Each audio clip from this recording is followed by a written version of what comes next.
Good afternoon and welcome to the College Lecturers Day business webinar. Today I'm hosting. It's Tess Howe from the skills team from Biz, and I am the senior skills manager. So I look after all of our levy payers and look at the business and the people management skills that we need moving forward. So this afternoon we've got 3 presentations for you, following a very similar format to the other webinars that you've probably all signed into. We have Mark Campbell, David Swales and Derek Carless all talking to you about very different elements that all contribute to the way that businesses, we're going to support the business going forward across the agriculture sector. Really, this afternoon is about introducing the different elements of work that we've all been working on, the research, and how we think industry is going to play out over the next few years and how we can then support them moving forward. So just a little bit of housekeeping for you to get started. I'm sure you're all up to date on this completely now. So as an attendee, you're muted. Any questions, please just tap those into the question box. They'll pop up on my screen, and then at an appropriate moment, I will read those out to the person presenting. We're going to have a presentation, then a question section, and then presentation and question section again. So just ask those questions as and when they pop into your head, and we will answer them as appropriate. If there is any unanswered questions, don't feel we're ignoring you. It might be that the answer's coming up further on in the presentation, or it might be that we're really short on time. We've all got limited time this afternoon. So we will post all of those in an FAQ if there's any unanswered questions, so you will get answers in some way or another.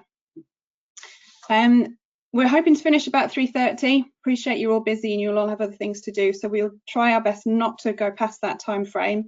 And we will be doing, you'll get an email at the end of the session with a handout and signposting you into any of the information that you've heard today. So if there's anything afterwards that you want to get in touch, or you want a recording of the webinar, that will all come to you in the next few days as well.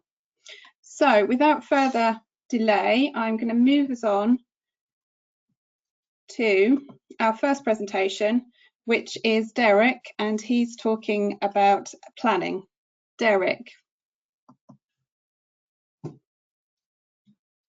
Hello everyone. Hello Tess. Yeah, I'm actually going to talk about performance, so that's the place I'm going to start.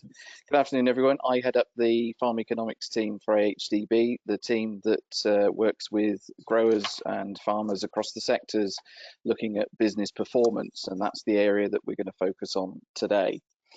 So we're on the first slide. Good stuff. So in terms of what we're trying to do, we're trying to set the scene. We did a piece of work a few years ago with a group of attendees at a Monitor Farm event over in East Anglia, and very informally we just asked those to indicate whether they were involved in any performance assessments for their business or active cost planning. And as you can see from the screen, only 28% admitted that they were proactively involved in that type of activity. Now, admittedly, that was 6 years ago, but we have little evidence that anything has changed in terms of farmer attitudes towards this area. Next slide, please, Tess.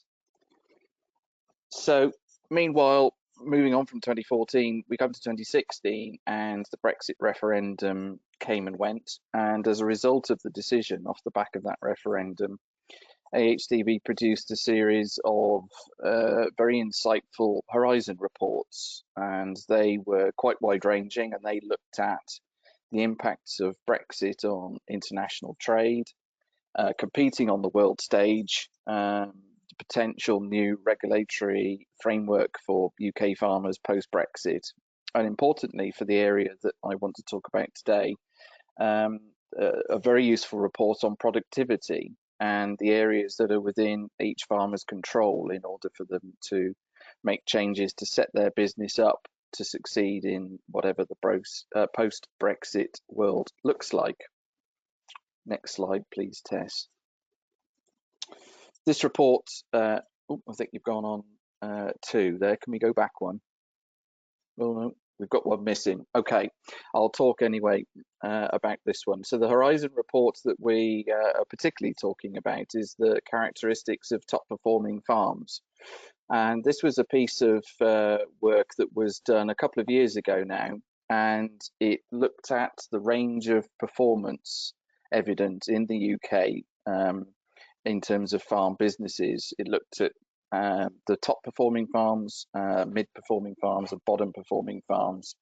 And the good piece that came out of this research is that regardless of the headwinds that face farm businesses post-Brexit, the top performing farms will always remain profitable. So the next step for this piece of work was to identify what it was about the top performing farms and the top 25% in particular that puts them in that bracket. What do they do? What techniques do they employ? And as a result of that, we came out with 8 key factors that really dictate what it is that the best do that the others don't. And for us in this performance field, the most relevant ones there are minimizing overhead costs, setting goals and budgets, comparing with others and gathering information, focusing on detail, and having a mindset for change and innovation. So when we take this forwards, the key thing for us is to provide farmers with the means and the resources and the support to try to move forwards on their own businesses in regard to these factors. So what the principle that we are working to on this is this one that's highlighted quite neatly in this little diagram on the screen now. And it's a fairly simple cycle that I'm sure most of you will be familiar with. It's referred to in a number of different ways. It's the principle of continuous improvement. Some call it the plan, do, check, act concept, but in effect, in its most basic form in this area, what we want farmers to do is to understand how their business performs today in all respects. Then, as a reference point, understand how the best businesses are performing, and they need to be comparable businesses and doing similar things to the target business that we're looking at. And then understand where the points of difference are between those two things. And once the farmer has identified where the key differences are, we want to be able to support them to implement change so that they can move closer towards the performance of those good and top 25% businesses. So in detail then, the first of the objectives that we've put together in this area is to work primarily with those businesses who might be regarded as being more traditional in outlook. And those businesses that don't routinely use data to manage their farm at the moment.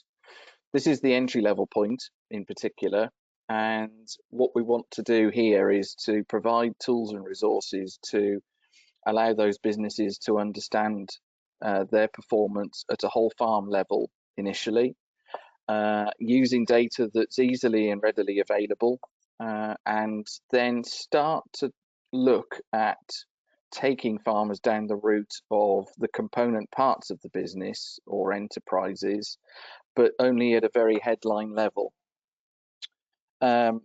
This whole area of work is predicated on easily accessible data points and a quick and simple assessment of performance. And on the screen here, you can see a quick snapshot of our new KPI tool that was recently released. And this is a particular KPI on here as an example in relation to a physical or a technical measure that's based on data that all sheep farmers will have readily available to them. And in a matter of a couple of minutes, put in a couple of simple numbers and the system will return your result as a farmer in relation to above average, below average, good or excellent. And you can see very quickly how you compare. The important thing then, once you understand how you compare, is that if you are in a band where you're not particularly content with your performance, there are clear signposts on the right hand side here for moving on to other resources or tools or reports which might help you to make changes to your business that will help you improve that particular KPI. Next slide, please, Tess. So what we do at a second level, so this is the second tier, is to take producers further down the route of looking at the performance of their business. And this one very much is focused on looking at the component enterprises which make up a whole farm. One of the main tools that we have available at this level is Farm Bench, which might be a tool that some of you are familiar with. It's AHDB's flagship tool in this area that's been available to industry for the last 2 years or so. And its primary objective is to provide a platform for farmers to plug in relevant data to allow them to calculate a cost of production for each of the products that they're producing, and then to compare that at a detailed level to see how that compares to, again, to the top 25%, mid-performance and the bottom 25%. Again, the key thing with this is that this is a second tier tool. That's how we regard it. This won't necessarily be a tool for those farmers who've never engaged in this type of thing before. So we see this as a tool that farmers who've used the KPI tool will potentially move on to in subsequent years. It requires quite an in-depth level of data, both at a technical and at a financial level. And for a mixed farm, it will easily be half a day or a day's work to plug in all of the data that's required to do this. But for those businesses that are mixed and that have a very complex nature, this is quite an important task to do. And if it's not done elsewhere, then we think it's worth the time invested once a year to go through this process. And it fulfills a key requirement identified in the reports that we referred to earlier, the characteristics of the top 25%, because the single most important thing that farmers can do is to understand and quantify and then minimize overhead costs. And of course, that's quite a complex thing to do on a mixed farm. And we've all heard comments from farmers about allocation of fixed costs. It's too difficult, or it's complete guesswork and it's not worth the effort, and so on. But to go through that process and understand which enterprises are consuming which overheads is a very important thing to do in order to calculate an accurate cost of production, and then, of course, in order to compare that to the benchmarks. Final slide, please, Tess.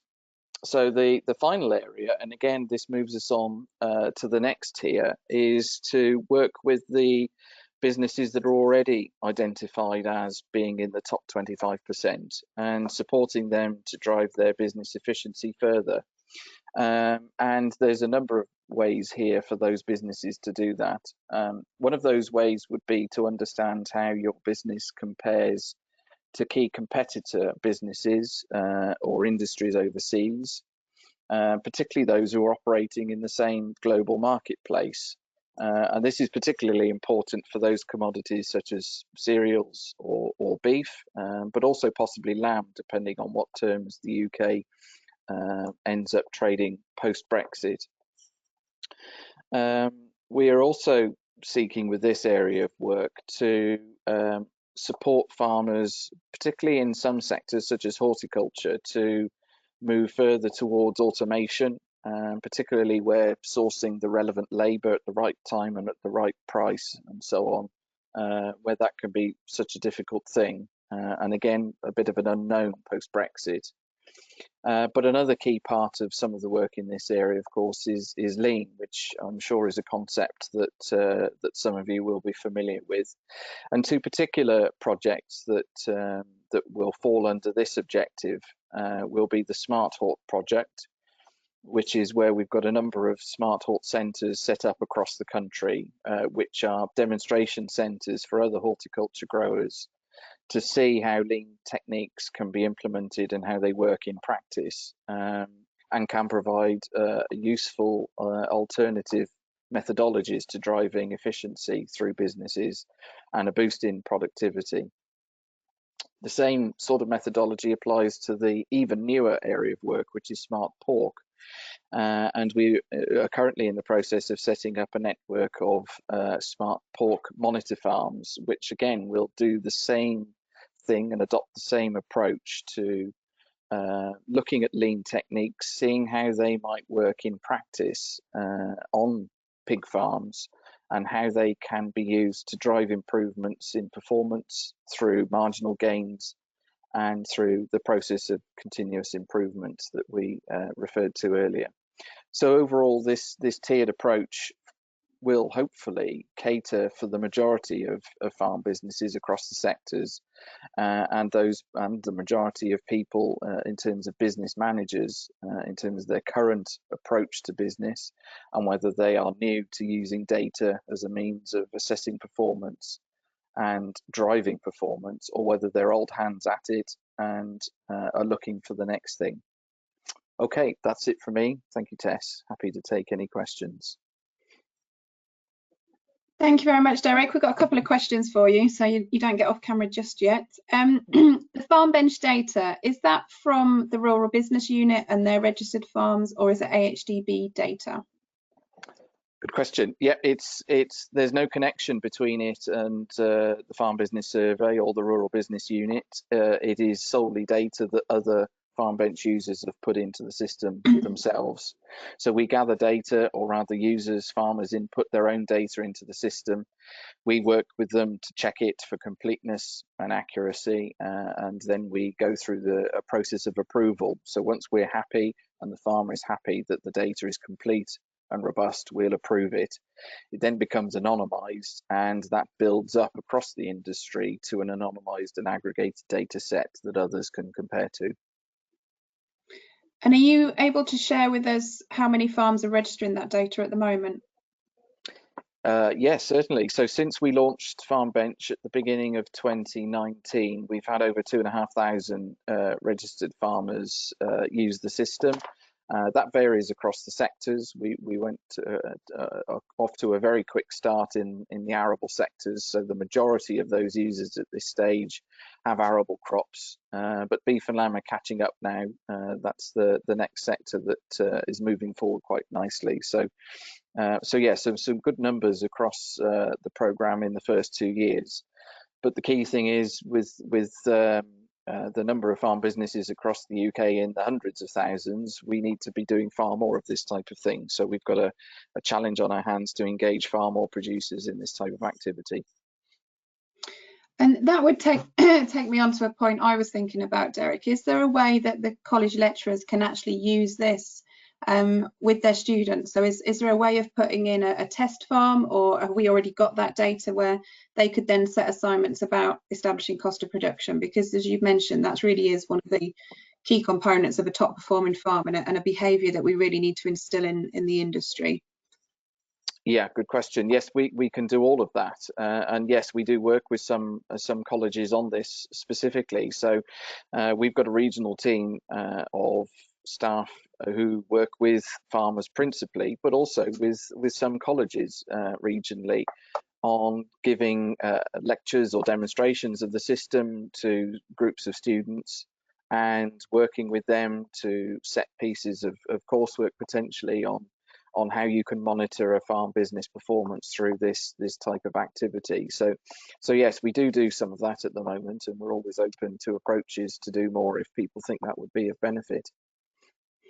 And I think, Derek, one of the things we've talked about in the past, and I don't know how far we've managed to move forward with it with different priorities, but college farms obviously cannot have different cost of production because they're a college farm rather than a commercial farm, and there's been some talk about, could we set up a group for college farms to look at each other, and as we do with other consultants? Is that something that we could progress, or we have already started? We've not started it at the moment, but yes, it's certainly something we can progress. And from my own experience, I know exactly what that can look like. I was formerly one of those regional people working on the ground supporting farmers to enter their data. And yeah, over the years I worked with a number of college farms and university farms in this area, and understand the complexities involved and some of the other pressures on them, which aren't always or rarely are actually commercial pressures. So yeah, I think that would be a very sensible thing to compare a college farm to just your everyday commercial farm is not a like for like comparison. So there would certainly be plenty of merit in an exercise looking at a group of college farms as an entity and looking how one performs against another. Yeah. That's great. So if anybody's listening and they want to take part in that, then please do get in touch with us. It's something we can only do if we get your input. So feel free to drop it into the feedback if that's something you want to progress with, and we can follow that up with you. Everything that comes in, we can see who's asking and how we get in touch. So we can get in touch with you individually afterwards. A couple more questions. Are the farmers that are engaged, they happy to share the data, register for these programs, or is it just the better farmers that know they're doing well that are registering with you? Yeah, typically farmers are more than happy to share their data, albeit it's a relatively low proportion of industry at the moment, as we've already referred to. There are some questions about data visibility and who else has access to the data, but that is very closely controlled. And once we've spoken to farmers and assured them of how we manage the data and who has access to it, they're pretty relaxed about entering their data into these systems. One of the key ways that farmers use Farm Bench is within the discussion group format. So that's a format where you'll have 8, 10, 12 farmers who all have something in common. They might all be in a certain geographical area or producing the same crop or the same type of livestock, and they will collectively put their own data in and then come together in a group and share their identity and which data set is theirs, and learn from each other in terms of who's doing what. On the point about whether it's just the best farmers that use it, this is a question that comes up quite a lot, and you would naturally expect that it may be that sort of the better end of the industry or the better performing end of the industry that would lean towards using something like this. But in our experience, when you actually look at the data that's entered, there's such a huge range in performance that we don't think that that's actually the case. And as an example, from our one of our past sets of dairy data, we've had costs of production ranging from 17 pence a litre to 65 pence a litre, which I think clearly shows you that it's not just the best businesses that were using that tool. And again, more recently, from an arable perspective, we've had costs of production for potatoes from sort of £130 a tonne up to over £500 a tonne. So there's a huge range in performance across the user base for Farm Bench. That's brilliant. And we've talked about comparing like for like and trying to keep those productions similar when we're comparing them. But do we ever extend those comparisons out to other countries around the world? And how do we stack up if we do that? Yes, we do, and that's one of the areas of work that's covered by the reference on the slide, I think, that you can still see on the screen, to Agri Benchmark. So AHDB is a member of the International Agri Benchmark Network, and that allows us to contribute GB data into the network and have access to data from countries all around the world across the sectors, so we can see how GB farms are performing. And that's a really useful thing, and I think it will gain in interest and use as we move beyond Brexit and whatever the international trading arrangements look like from January onwards. The UK producers are going to have to compete potentially with producers in quite a few countries around the world. And having insights into how a typical farm, typical dairy farm in Ireland, for example, right on our doorstep, is able to produce milk and at what price compared to GB farmers, and for beef producers, comparing in GB to what the South Americans can do. It's an important thing. All of these things are going to be traded potentially at a commodity level, and UK producers without subsidy are going to be subject to those market forces more than ever going forward. So having those insights, I think, is quite an important thing, particularly for the best producers who are seeking to compete with the best overseas. And I think that probably highlights why you've got that tiered system, Derek, of people just being able to do a light touch and look at some figures, but actually then going on to finding out, we know what our figures are and where we might be failing or doing it as well, and us sending on to that extra work for them to then resolve the problem. Yeah, absolutely. The mixture of businesses across the country is massive in terms of their scale, in terms of their capability, and in terms of their performance. And there are an awful lot, the vast majority of farm businesses just do not engage in this type of active data usage and monitoring. And it's important that as we drive this forwards over the next few years, that we're able to provide something for every type of business at each level, so that regardless of the skill set or the current performance of the business, there's a point that they can come in, start in this area, and then move through as they become more interested in it, can see the benefits of engaging in this type of work and what it can deliver. Brilliant. And just to wrap it up, I've got one last question. I'm going to put you on the spot, Derek. Is there three things, or 1 to 3 things, that you would ask the lecturers to really think about when they're delivering the curriculum that would really help farmers in this area and the future farmers to take the most of this? What would you advise that they're really focusing on? I think for me, it's striking the right benefit between technical and business when it comes to training future farmers. And I think things have moved quite a long way from the days when I was at college 25 years ago, and from memory there wasn't a huge amount in the business side of the curriculum at that point. But I'm sure since then things have moved on hugely, and I would like to think that if there's one message that students would take away from their time at college or university looking at agriculture, is that first and foremost they're business managers, and that going forwards they're going to need to be responsible for businesses surviving in a cut and thrust marketplace, which predecessor business managers haven't had to do. So I think that would be my number one. I think I'll leave it there. Okay, that's brilliant, and thank you very much. So that was Derek Carless, our head of farm economics, and it's really great to hear that he's got a team out there working with the farmers and collecting the real data, so that when you do delve into these systems and tools and make use of them, you can be confident that they're really showing the picture of UK agriculture as it is for those that are engaging with us at the moment. So we're going to move on to the next section now, which is David Swales, and David is the head of strategic insight, so he's part of our market intelligence team. David, would you like to switch your camera on and join us?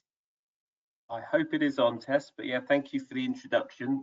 So as Tess said, I work within our market intelligence team at AHDB.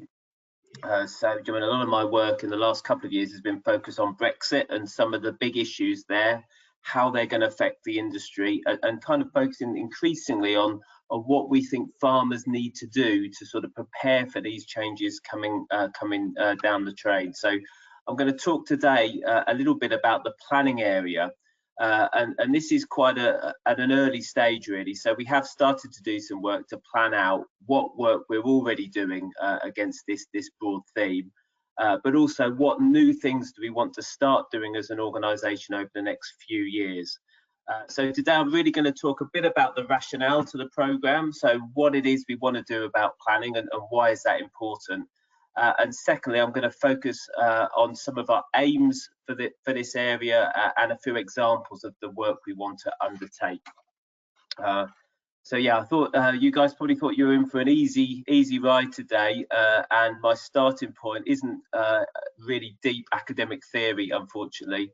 I'm starting with the A team just to set the rationale for this program.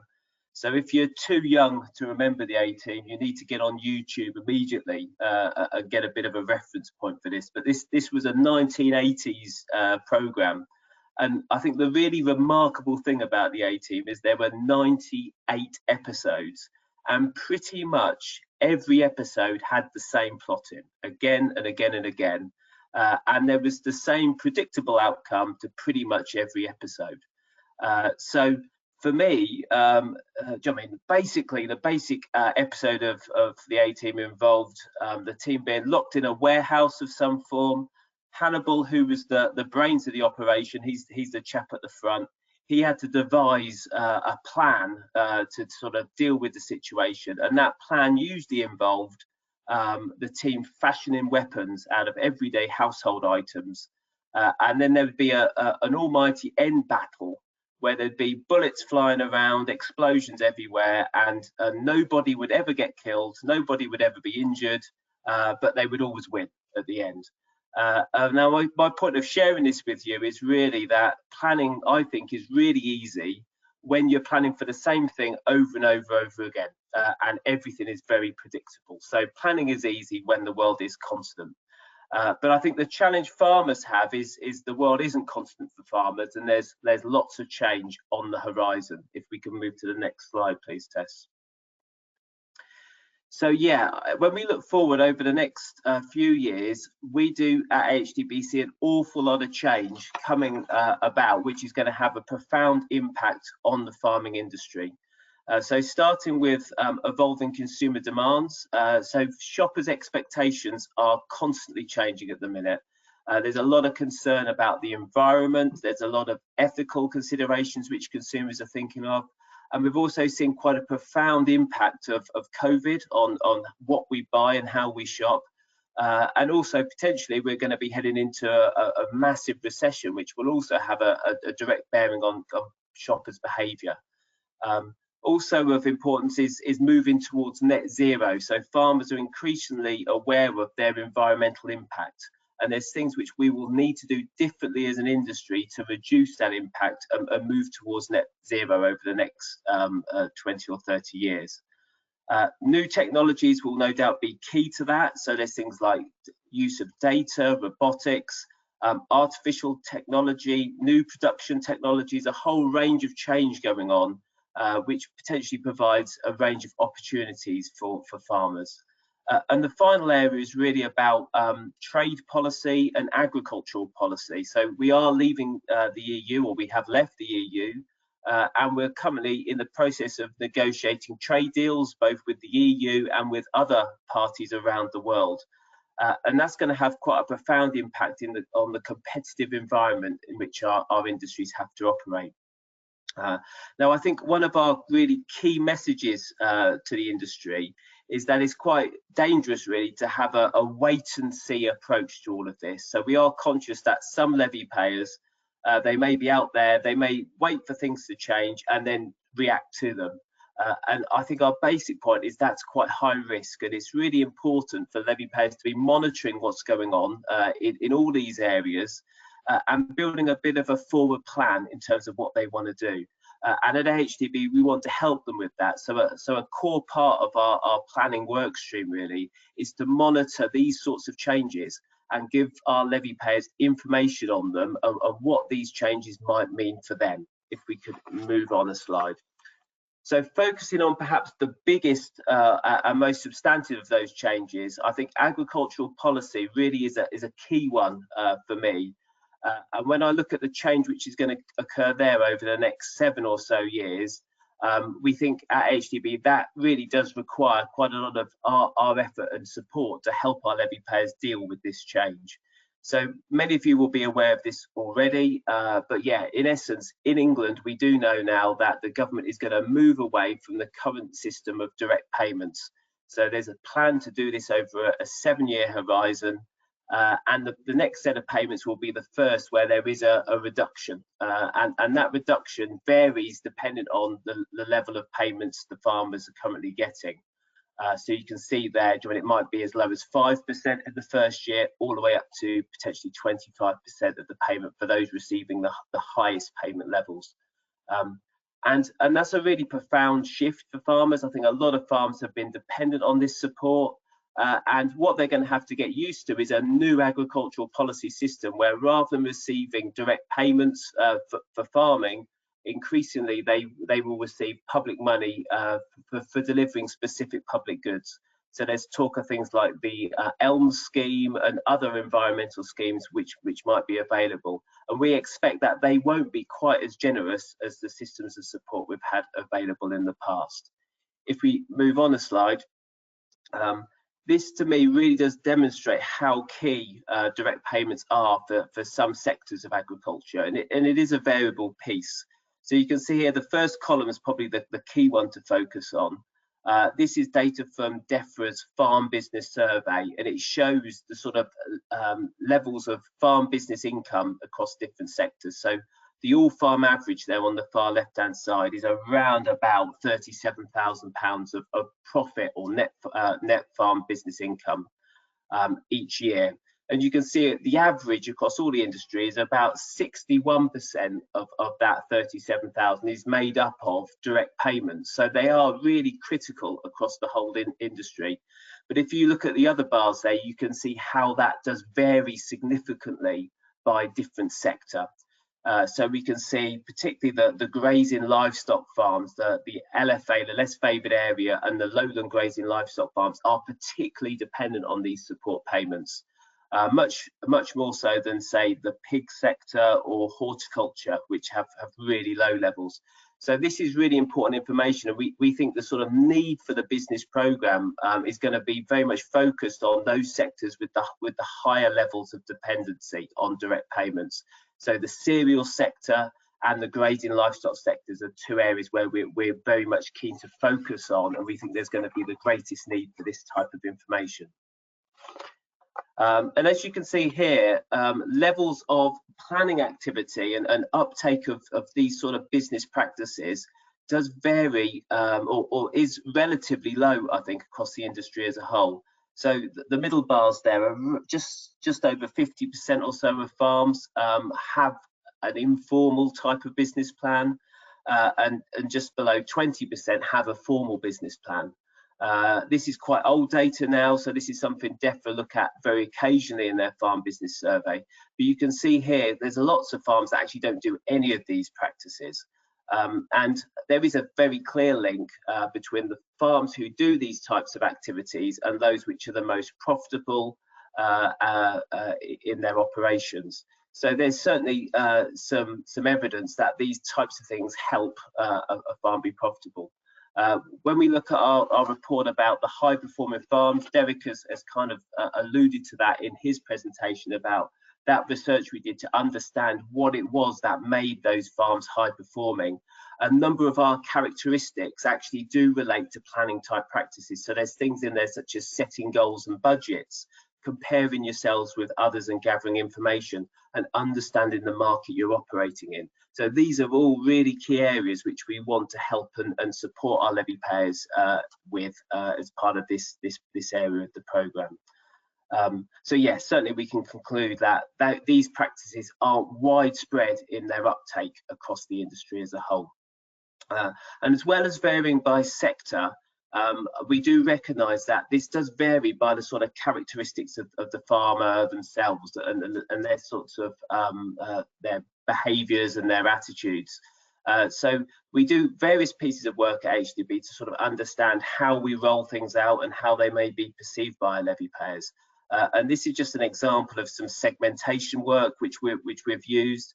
And you can see here across these different farm segments, there's going to be sort of different levels of use of these types of planning tools. So join at the top row there, the more progressive farmers, they probably already have a very clear business plan, they have a clear vision, they set goals, they measure things, they have a budget. So actually, some of the support we're providing here is probably stuff which those farmers are already doing. And all we really have to do is maybe supply them with some sort of supporting information, and they're able to take that on board and action it and use it within their business setting. But some of those other segments on the list, that they may be less willing or less able to do this type of work and really plan and take measures in advance. So what we're trying to do really is to target some of these, so particularly the defender segment and the operator segment, who, these traditionally, maybe, they're more traditional farms. They probably don't really do that much budgeting or planning unless they kind of have to as part of an engagement with their bank manager. And what we think is going to be increasingly important as that level of direct payment comes down. These farms are going to be more exposed to some of these business pressures that they've had in the past, and they're going to have to change if they're going to survive. So really providing some support and some assistance to them, we think, is going to be really critical for the future profitability of the industry. If we move forward, please, Tess. Great. So really, just to set the framework then, in terms of what we're aiming to do, is our aim for this work stream is really for farmers and growers to have a viable strategy and a plan which allows them to meet their personal and business goals. So this isn't a one-size-fits-all approach. We recognise that different farmers will want different things from their business. They won't all be focused on maximising their profits. Some of them will have other goals and objectives which they want to fulfil. And what we want farmers to do really is take a step back every so often and have that look at of their farm from a business perspective and understand, are they sort of delivering, and is it set up how it should be to deliver for them. So we want to help them improve their levels of forward planning. We want them to budget. We want to raise awareness of risk management and also succession within their businesses, so they can adapt to that changing environment and build a more resilient business model. So AHDB, we already provide quite a few tools and resources in this area, but we want to really ramp that up quite significantly. And make really good use of both our direct touch points with our levy payers. So that might be events and webinars and discussion groups and monitor farms, things like that, to help pull this information through. But also there's lots of farmers out there who deal with lots of trusted advisors, people like banks and accountants and consultants. So we want to increasingly work with partners in the industry who want to help us get that information out to our levy payers and provide that support to their clients. And so it's part of this is working through those types of bodies and organisations as well. So I thought I'd end just by giving you a bit of an example, and it's difficult because we obviously do lots of work in this area already. But yeah, I wanted to give you a few examples of some of the work we're doing and how this relates to the area. So the first one is really around Brexit. So I think on day one of the webinar, you had a presentation from Sarah Baker focusing on Brexit and what that might mean for the industry. So our approach with Brexit really is to monitor what's going on, to analyse what's happening, and then try to provide our farmers with really detailed information around what that means for them. So, it's fine knowing what's on the news, but what does that specifically mean for their farm businesses? So part of our market intelligence offer is to put that information out to our levy payers.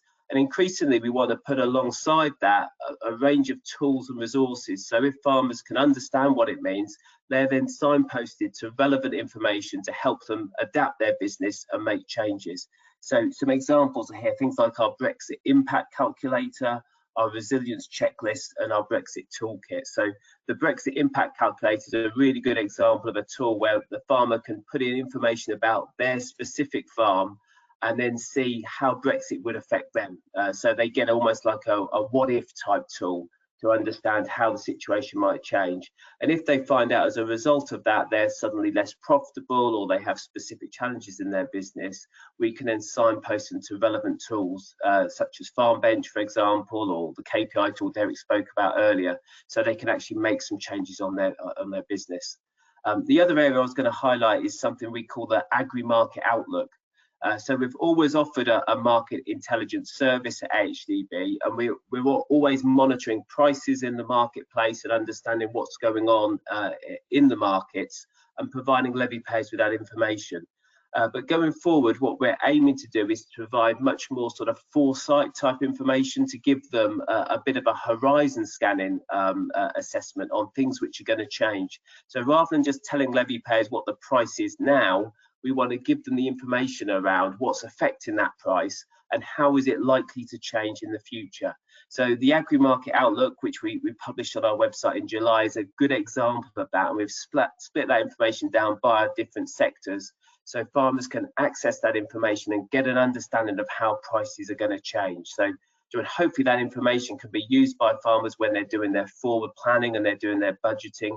So rather than using what the price is on a specific day, when the price can be quite volatile, maybe they'll use that information to come up with a view about what the price will be going forward.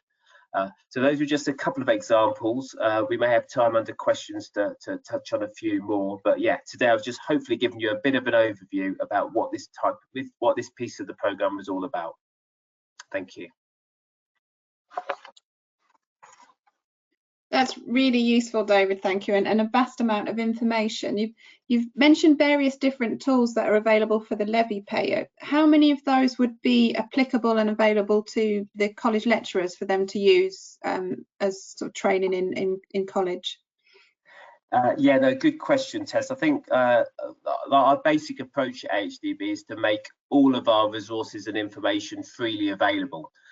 So, Joanne, I obviously refer to levy payers because I'm used to talking to levy payers. But yeah, if a college lecturer wanted to access that information and material, it's all there on the website. Our contact details are all on the website. So, Joanne, we're happy to talk to college lecturers and provide you guys with information because obviously the next generation of our levy payers are being supported by you. So we want them to be aware of these tools and these resources. So hopefully, when they move into the industry, they can make full use of them. And you mentioned briefly in one of your slides about the improving the level of forward planning for farmers, and obviously we don't know what the future holds, but there's certain things that we can mitigate and plan for. You mentioned three things: budgeting, risk management, and succession. Would you put any of those in any particular order and explain which order? Oh, well, I think they're probably all important, and it probably depends by the farm business which aspects are most important to them and their specific situation. So I think our aim of providing information and resources and tools is to almost have a bit of a pick and mix approach, so people can access the things which are most useful to their situation. But certainly, John, forward planning I think is really key and perhaps a bit of a building block. So John, we've come across this a lot with some of the Brexit work we've done, and we've surveyed lots of our levy payers and asked them questions around what steps they've taken to prepare for Brexit and what changes they've made to their business. And what we found in that work is a high proportion of the industry, certainly over 50% of the industry, hadn't really done anything at all. They were kind of in a wait and see type mode. So it was very much waiting for all the changes to happen and then responding to them. And I think that's the basic thing which we want to try to correct. So John, I can fully understand why people would be confused with Brexit and EU exit, and there's loads of uncertainty. But there are certain things which are going to change come what may. The direct payment situation is one example of that. So there's certain things which people do need to do to start to prepare. So it's probably similar to Derek's area, where we've probably got different levels of farming operation, and the most basic level is to start to do some basic forward planning. Maybe at the more advanced level is getting farmers to do risk management type approaches and succession planning. And referring back to your slide about business planning and the numbers that are really quite shocking about how few people do it, have you got an opinion on what the barriers are to that business planning, and is there something the colleges can start to look at to help people break down those barriers? Good question. Yeah, it's a difficult one. I suspect the size of businesses is one factor. So I mean, if you look at the levels of planning by size, you'll see generally it's the larger businesses that have a formal plan. So if a farm literally is one man and his dog, I mean, the benefit of putting all that information down in a written plan may be diluted a little bit from having the information in your head, because you don't have to share it with so many people. So I think the size of our industry is one factor, or the size of the businesses within it is one factor. But for me, a really key message here is, I mean, it's more than just being technically good at farming. There's lots of business aspects of farming as well. And I think what we want farmers to do is really take a step back. And I mean, I think sometimes some parts of the industry fall into the trap of kind of doing certain things because they've always done them. And that's probably not where we need to be. And increasingly, the world is going to change. There's going to be a lot of change to the environment our farmers operate in. There's going to be changes to the support they receive. So now I think is as important time as any to have a fresh look at their businesses and understand. I mean, direct payments is a really good example. What does my business look like with direct payments taken out of it? Am I still going to be profitable in 7 years' time? And if not, what steps do I need to take in order to prepare for that? That's brilliant. And you mentioned that you've got a few tools that you talked through, but there was probably a couple of others. You've got 5 minutes if you did want to mention a couple of those other tools from your last slide. Okay, so yeah, just a few examples then. So the resilience checklist is a tool we developed around Brexit, and that focuses on those areas of what we call those the characteristics of high performing farmers. So it's almost like a bit of a checklist, so a farmer can go in and score themselves out of 5. So this is very much a self-assessment for certain areas. So I mean, they could go in and score themselves for controlling their costs or benchmarking, and various areas they score themselves in terms of how good they think they are. And what we can then do is point them to relevant tools which AHDB have. I mean, Farm Bench would be an example of this, the KPI tool. So it basically almost acts as a way to sort of provide a route through our website to relevant tools for the situation of the individual farmer. I think we recognise there's an awful lot of information and there's an awful lot of tools on the AHDB website, and sometimes it's finding the right one for you. That's the challenge. The Brexit impact calculator, we're about to launch actually what we're calling the business impact calculator at the end of this month. The business impact calculator is really a tool to enable farmers to understand that drop in direct payments. So literally they can put in details about the payments they receive at the minute, and it will give them a forward projection around what that means. So that may seem quite basic to a college lecturer, but I mean, I think quite a lot of the farmers we have dealt with haven't quite got their head around the fact yet that this is going to disappear quite quickly. So the first year reduction might be quite modest, but as we go through, it will go down to 0 over 7 years. So that's a really core message we need to get out there. So alongside the calculator, we want to do quite a big campaign, really, just to raise awareness of that change across the industry and get farmers to start to think about that, because there's a lot of people out there who still perhaps maybe they know about it, but haven't quite really got the head around what it means to them. And that's a dangerous place to be in. We'd rather farmers were sort of forearmed and forewarned for the changes which lie ahead. That's brilliant. And then one more question. What would you like to see colleges focusing on from your perspective? Yeah, I guess for me, there's lots of, in the market intelligence team at AHDB, we're putting out lots of information on markets, lots of stuff on prices, on trade deals, on agricultural policy. So, my hope really is that going forward, people in the industry, the sort of next generation, will periodically take some time to think about their farm business as a business, and really take a step back from the day-to-day and really have a look at how their business is operating, how it's performing, and have a bit of a plan of what they're going to do and a bit of a vision about where they want to get to. And I think sometimes we get caught up in our day-to-day and we're all very busy and we don't make time for that. So I guess that's one key thing. And yeah, I guess it's understanding what changes are going to happen and using that information to understand what that means for your business.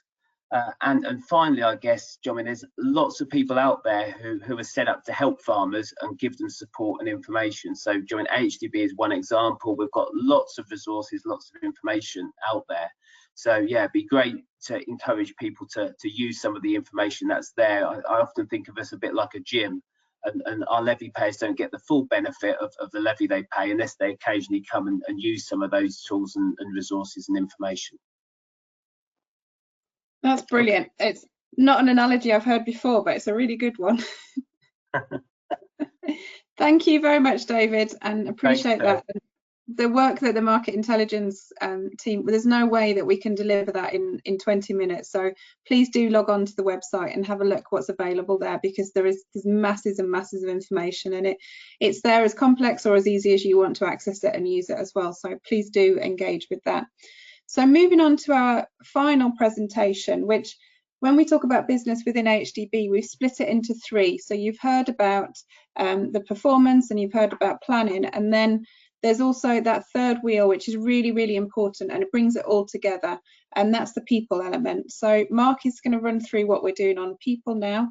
Mark is the Knowledge Exchange Manager for AgriLeader, and that covers all of the 6 sectors now, where you may have heard of AgriLeader in the past as a dairy initiative, but we've now made it into a cross-sector initiative. So Mark, would you like to start? Good afternoon all. Yeah, as Tess said, Mark Campbell from the Biz team, and AgriLeader is a differentiated offer that we offer at AHDB to our leading and our top producers now across all 6 sectors that complement the sector specific technical delivery. So why people? If you click through Tess slowly, as people say, companies are made of people.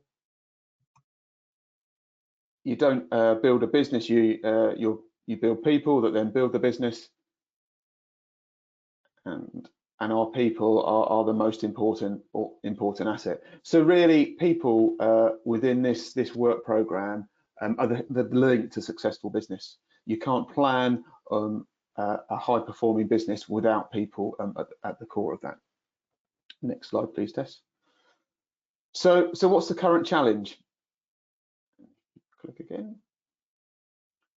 So unfortunately, within UK farming and growing, there's been a tendency, and this is a very generalisation, that there's been a big focus on the technical element of the business, how we can improve fertility rates, how we can improve soil structures or organic matter in soil structure, and there's been less of a focus on people and developing people within the business, and that's probably because farmers and growers enjoy and are proud and are very focused on the technical element. They love cows, they love growing crops or whatever that may be, and actually the people element and managing people and developing people is quite a scary, frightening part. If we look at a lot of people that have progressed within the industry, the reason they've progressed is because they're technically competent. I can remember in my career, I progressed through the ranks and suddenly then I had a team of 14 people to manage. I didn't have a clue in terms of how to get the best out of that team, but I could get the best out of the dairy herd that I was milking. So it's a real challenging point that we're in at the moment. Next slide, please. So what? So why people? And there's a couple of few snippets of evidence or extracts from the Eurostat's report or the Collison's report that state things like 35% of our industry have or are undertaking business development or leadership training. So that's a huge amount that aren't doing that. Skills, promoting the skills to work in teams and embrace collaborative approaches to business, which combine the skills in the industry and the knowledge base, and working with government to develop a step change in investment in education, training and skills in the workforce. We're not investing the time and the energy into people and to developing our people to then hopefully progress the performance and the planning element. Next slide, please, Tess. So like Derek mentioned, we did a piece of work a few years ago now that identified what are the traits of a top performing farmer and grower, and a huge amount of research went into finding and understanding out how the best agriculture and horticultural businesses were performing, and were there traits that were seen within those type of people and businesses. And I've just highlighted a few there, which we would have all, myself, David, and Derek would have all touched on in terms of key points. But if we think about the people element, setting goals, focusing on detail, having a mindset change to innovate, but continuously improving people were clearly seen in the research sample and base of these high performing farmers. So these farmers and growers are actually investing in their people, and it's actually the caveat of that, or the result of that, is that they are operating in the top 25%. So we need to build on that research, and we need to make a bit of a focus into how we can develop our people and our workforce within the industry. So the people work stream, the third prong of the stool that links performance, planning, and us. And what we're trying to aim to achieve within this element of the work is to develop a growth and a business mindset where staff availability, skills, or management competence is not a factor to hinder productivity. We need to develop our people to ensure that we can be high performing as we move forward. Next slide, please. So that we've split that down into sort of four key objectives. And the first objectives is to kind of controversially professionalize the industry further and have a big emphasis and onus in developing and encouraging owners and managers to realise that there is a need for continuous access to leadership and management skill sets, and that we address those gaps for both themselves as the leaders and the owners of those businesses, but also their team members, ensuring that as the picture there of the geese, that we're aligned and that we're following the lead to be able to develop those businesses and leading from the front. We sometimes will need some change in that formation to allow rest and allow others peoples to lead, but to focus and to identify areas where the industry is lacking in those skill sets. As an industry, like I've said, we like to do in terms of the farming or the growing. We don't like to do the nitty gritty to develop the people, because it's not seen to be have a direct impact on the bottom line or the success of the business, which in hindsight it actually does. Next slide, please, Tess. So the second area that we need to focus on is developing a real strong culture for planning staff succession. So we're not talking here about your family succession planning within a business. We're talking about that workforce succession, so that individuals have the capability to develop this strategic leadership. And I've kind of put this in a context of some engine parts. So currently, in terms of the industry, we've got lots of component pieces, but potentially they're not stored or structured in a hugely ordered manner. What we need to move to is the more of and this came from a German automotive company, that we need to be aligned in a bit more of a planned, structured manner, that we can identify what skills we need at what time and how we can plan that in to our workforce planning, so that the business maintains continuity and that we can maintain that performance and that progress as we go through, rather than having that reactive nature and then suddenly having to rifle through the pile to find those right skill sets or those right pieces that we need at the time. We need to have that in a planned manner, so that the engine actually performs in a very clean and efficient way, and we get the best out of it. And then the final area, which I've joined together, the two objectives, the final two objectives, are linked all around CPD and continual professional development, and having a way that we can recruit and retain members of staff at the right time and at the right level, so we know what we're needing, linking to the previous objective, but also so that we can engage in a coordinated industry-wide kind of CPD scheme that recognises the skills that we have, but also identifies the appropriate development methods within the workforce. We've got currently a couple of areas that will cover that. Dairy Pro, which you might have come across, or Pig Pro, which are ways of recording and identifying CPD, and also the work that Tess and the other side of the BIS team do in terms of identifying agricultural skills. But being able to actually recognise that and being able to promote that development of skills is something that we need to work on as an industry to ensure that we get the best out of everyone. For you as the lecturers, you're the start in that process. You're adding value to individuals that want to join into the industry. What we need to do as an industry is then maintain that added value to the individual and the workforce as they progress through their careers, so that we've got clear directions of where they're wanting to head and what their strengths are and where their weaknesses are and how we can develop and level that out. And then for a business owner, having that foresight and that insight in terms of what is needed and when it's needed as we move forward. So there's a huge amount of research work that's being undertaken at the moment in these 4 areas. People management and the softer skills is not something that the wider agriculture and horticultural injury has looked into, but it's something that we need to delve into further and further to ensure that we can meet the targets in terms of performance and being more productive and more profitable as a sector, and also be more planned, like David said, as we move into a very, very volatile, changing environment where we won't be supported directly by direct payment schemes, and we need to be more reactive and more flexible to change and adapting to the environment and the changing landscape that we face.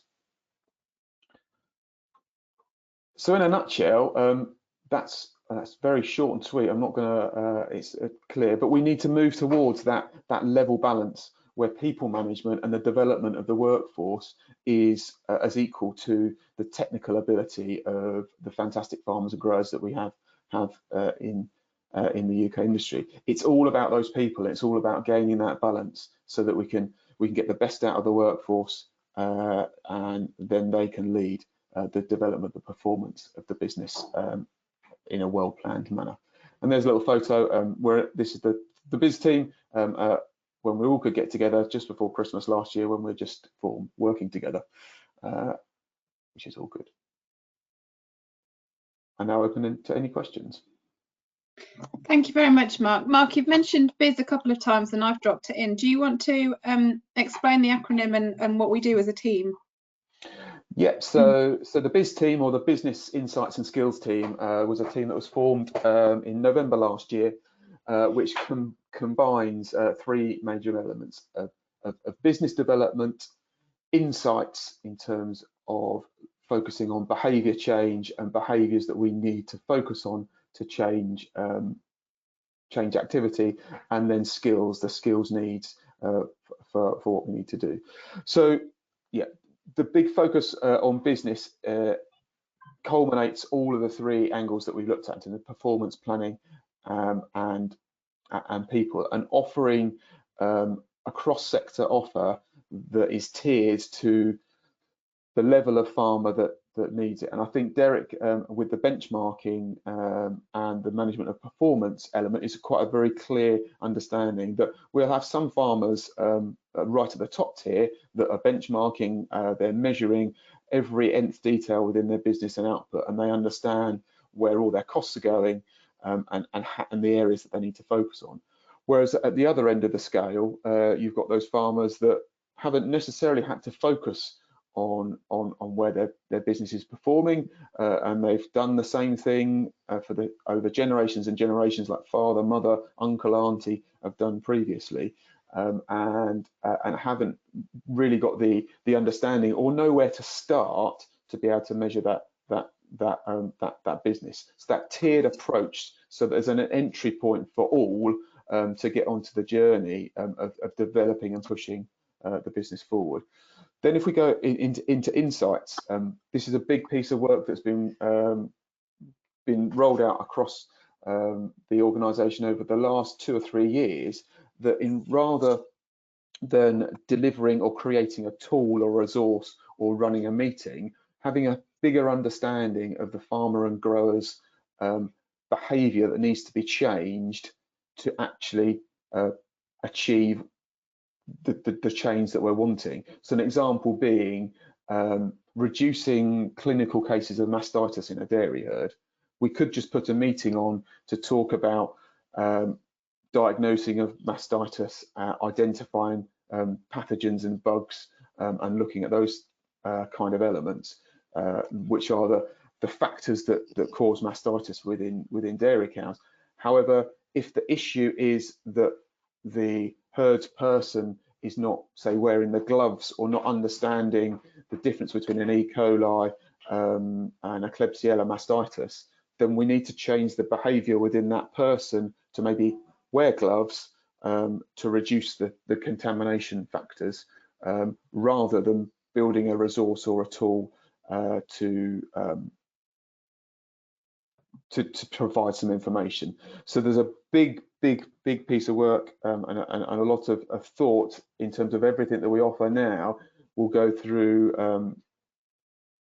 a couple of well-known models, the CASI model or the reset model, to identify these behaviours that we need to change to achieve the outcome that we're wanting to achieve.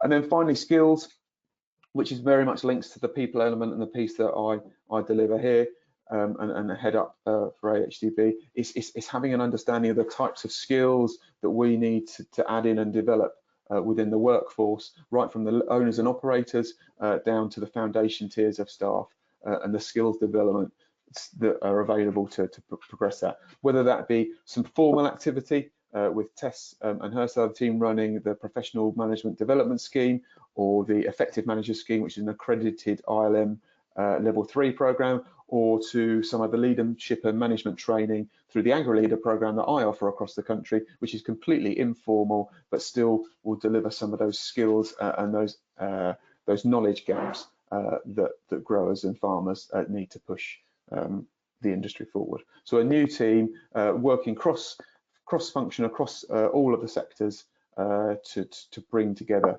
those business insights and skills offer for AHDB. Brilliant, thank you, Mark. And I think you touched on it in your presentation about how people get promoted because of their technical skills rather than their people management skills, and that can be the downfall of many. And I think it's quite widely recognised that that's probably one of the reasons we have a recruitment and a retention issue in the industry, one of the factors anyway. But how do you see people engaging with this from an industry? Is it something that's gathering pace, or is it something that's still quite a hard nut to crack? I would say it's definitely gathering pace, and it's something that we're seeing more and more farmers and growers ask for, purely because as UK farmers and growers, we are generally very good at what we do. From a technical point, producing food, we are generally very good at that.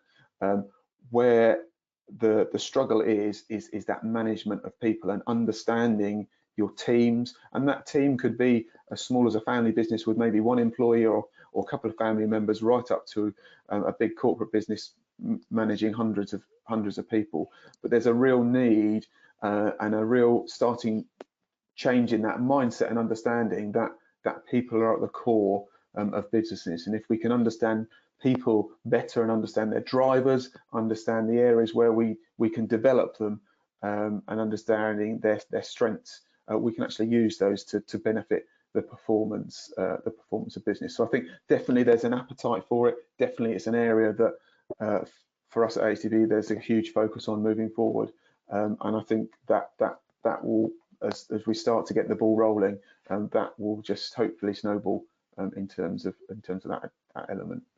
With Brexit coming down the track in terms of availability of all levels of labour, potentially could show some challenges. So paying more important detail to understanding people and that are working within businesses will only have a benefit. Brilliant. And I think your presentation wraps up with David's as well about that, the planning. If we haven't got a business plan, we can't have a workforce plan. And if we haven't got a workforce plan, we don't really know what skills we've got, and that doesn't help our recruitment, does it? No, definitely not. They're all so interlinked and so entwined. We could put a lovely Venn diagram up, that we all like Venn diagrams, that they all overlap and they all interlink within each other, and yeah, all elements are required to pay a bit of focus on as we move into these interesting times. And your presentation's focused on the workforce development. That was the brief you're given, so that's good. But moving to new entrants, is there any chance that we could look at a platform that would allow new entrants to agriculture to showcase and share their innovations and ideas, and possibly any alternative management systems that they're interested in? Yeah, I think it's definitely an area that we're focusing on, and we're wanting to work with the colleges and universities around the country to ensure that, like I said in my presentation, it's an added value process to a human being, that the colleges and universities will start that process, and we need to think about how that lifelong learning and that continuous development happens for an individual that progresses through college and university out into the workplace and on their journey through their career. So it's definitely something that we're looking at along behind the scenes, and how to best deliver that for our next generations. I'm very conscious that within the further education, higher education sector, just looking at the topics and the areas that we focus on, just from a business element, there's masses and masses of subject matter to cover, which you will only ever be able to dip your toe in very shallow and broadly. That we need to build that journey and build that longevity of learning and development as an individual goes through the workforce. That's brilliant. And Mark, I've put the other two on the spot with what would be their top 3 asks for college lecturers to really hammer home to the students and therefore our workforce of the future. What would your top tips be from a people perspective? From a people perspective, which the first thing I'm going to say, which I'm sure all our lecturers and colleges and universities are doing, is make sure that you've got a really good relationship, understanding and insight and input from your local farmers and growers, having understanding of what their challenges are in regards to workforce and skills required. Likewise, making sure they're aware of the developments that you're seeing in terms of the techniques of ways you're delivering. Crumbs, I should imagine the way the world of teaching is going now. Like I spend, and David and Tess, we all spend our life now in front of a screen on Zoom or Microsoft Teams, which I'm sure you're delivering huge amounts of your lectures through digital manners, which has its downfalls but also has its positives. So making sure that you've got that two-way conversation with your farmers and growers in your surrounding area, and that students have access to that and exposure to understand what their potential next employers are looking for in the next employee, and likewise for a student to be able to showcase what their new skill sets are, which might not be widely known by farmers and growers. Take mobile phones, for example. I can remember when I was starting out on farm and we had our Nokia 3210 mobile phone. My boss was saying, that's a load of old rubbish, that'll be a complete fad. Look where we are. Okay, we've moved on 20 odd years, but the world is run by an iPhone and apps by that, and that's integration of technology and different methods. Just make sure that there's a two-way conversation. The second thing I'd probably say is just make sure that these, however you want to brand them, people skills, soft skills, are included within curriculum, ensuring students understand about themselves, how other people respond to things, how they can develop what an appraisal is, how they can instigate a development plan, is only the way that we can professionalise and we can integrate more of these people skills into the norm of running a farming and horticultural business. And my third thing regarding people is think outside the box. Look for those areas and other subjects and other topics. Steal ideas from other industries and other worlds that could be used within developing people within agriculture. I spend my life looking outside of agriculture to deliver into farming and grow businesses. 95% of all the delivery and all the offer that AgriLeader delivers to UK farmers and growers is non-farming. Is from the world of education, from the world of industry, from all sorts of fields that we try and nick good practices and things and somehow fit them into what we do. So be creative, look outside the box, make sure soft skills and people skills are part of curriculum, and keep fully engaged with a two-way conversation with your local farmers and growers would be the key things from me. Thank you very much, Mark. And so it's now time that I'm going to wrap up this session. You still have a few minutes if you want to type any last minute questions into the box there. And the speakers are all still here. They might not have their cameras on, but they are still here, so we can still ask them questions. Really, it's just left up to me to thank the speakers massively. It's really insightful, the information that you've given us today, and hopefully if you weren't aware of it, now you are and you can make use of it. And it would be interesting on your feedback to get some kind of sense of what you were and weren't aware of, so that we know how we can market and promote our things in the future. Thank you very much for all of your attendance and taking part. I can see that we've had very good attention rates all the way through, so I appreciate this is the last session. You've had your 3, and hopefully we've given you a good insight of what AHDB is up to and how we plan to support the industry moving forward over the next couple of years, which are obviously going to be quite a tricky time for people. Thank you for all your questions. I think we have answered everything that's come in, but again, feel free to get in touch with us afterwards. When the webinar shuts down, you will open a browser and you'll get a feedback form. We'll be really grateful if you could fill in that feedback form and let us know what we can do better next time, what you've liked. If there's anything that we can help you with in the future, then please do put it there. If you don't tell us, we don't necessarily know about it, so we can only respond to what's going on.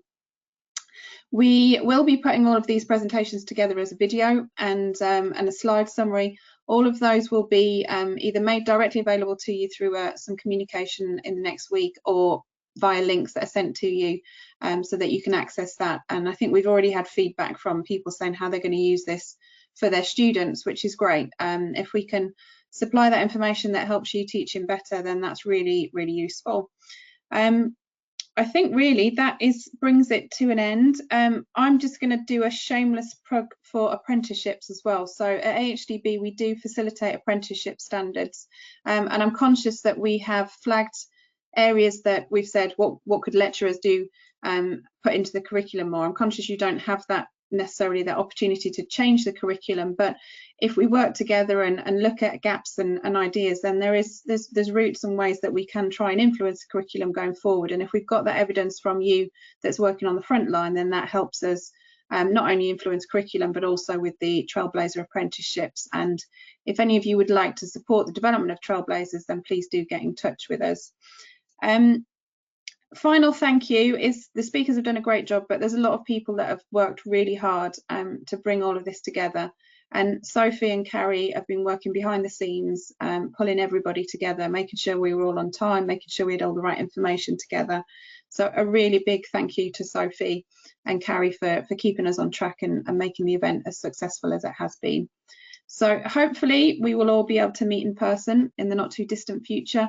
But meanwhile, we will continue to look at how we can share the information with you and keep you up to date with what's going on at AHDB. So if you have any questions, Sophie's contact details will be on all of the emails and your invites, so please do get in touch, and we will see you all soon, hopefully. Good luck. Thank you. Bye.